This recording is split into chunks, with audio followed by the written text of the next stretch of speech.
நம்மளுக்கு வந்து பார்த்திங்கன்னா விசில் எல்லாம் வந்துட்டு நம்ம வந்து பார்த்திங்கன்னா குழம்பு வந்து இந்த மாதிரி வந்து ரெடி ஆகிடுது. ஸோ இப்போ வந்து பார்த்திங்கன்னா இது வந்து புளி கரைச்சி வந்து ஊற்ற போகிறேன். அப்போ தான் வந்து பார்த்திங்கன்னா டேஸ்ட் வந்து நல்லாயிருக்கும். திரும்பி வந்து கொதிக்க வைக்கணும். ஸோ புளி தண்ணி வந்து தாராளமாக வந்து ஊற்றிக்கிட்டு நம்ம வந்து பார்த்திங்கன்னா இந்த மாதிரி வந்து கலக்கி விட்டுக்கலாம். இது வந்து பார்த்திங்கன்னா ஒரு 10 to 15 மினிட்ஸ் வரைக்கும் கொச்சிச்சேன்னா நம்மளுக்கு வந்து நல்லா வந்து டேஸ்ட் வந்து சூப்பராக இருக்கும். ஒரு திக்கான கன்சிஸ்டன்சியில் தான் நம்ம வந்து செய்ய போகிறோம். ஸோ இந்த ஸ்டேஜில் உப்பு பத்தலைன்னா உப்பு வந்து போட்டுக்கோங்க. சூப்பராக வந்து டேஸ்ட் வந்து செம்மையாக இருக்கும்.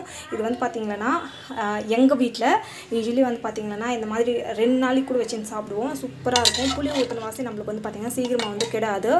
ஸோ எங்கள் ஆயெல்லாம் இப்போது எங்களுக்கு வந்து பார்த்திங்கன்னா நம்ம ஃபார்மிங்ன்றதுனால எங்கள் ஆயா வந்து பார்த்திங்கன்னா நிறைய வந்து காய்ச்சிடுவாங்க. வந்து கூலியாலெல்லாம் வருவாங்க. கூலியால் மீன்ஸ் லைக் ஃபார்முக்கு வந்து வேலைக்கு வருவாங்க. அப்போ வந்து பார்த்திங்கன்னா அவங்க வந்து குழம்பு செய்வாங்க.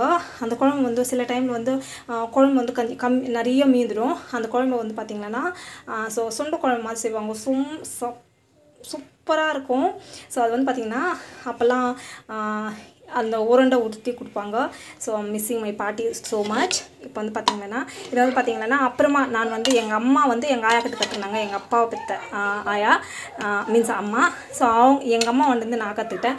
ஸோ எனக்கு வந்து பார்த்திங்கன்னா இப்போ ரொம்பவே பிடிக்கும். இது என் ஹஸ்பண்டோட ஃபேவரேட் ஒன்று. ஸோ எங்கள் வீட்டுக்கார் வந்து அடிக்கடிக்கு கேட்பாங்க. ஸோ நான் வந்து செஞ்சு கொடுப்பேன். ஸோ வீட்டில் நீங்கள் வந்து இந்த மாதிரி ட்ரை பண்ணி பாருங்கள். கண்டிப்பாக இந்த வீடியோ பிடிக்கும். உங்களுக்கு பிடிச்சதுன்னா ப்ளீஸ் சப்ஸ்கிரைப் பண்ணிக்கோங்க. Thank you so much. By from Ishari.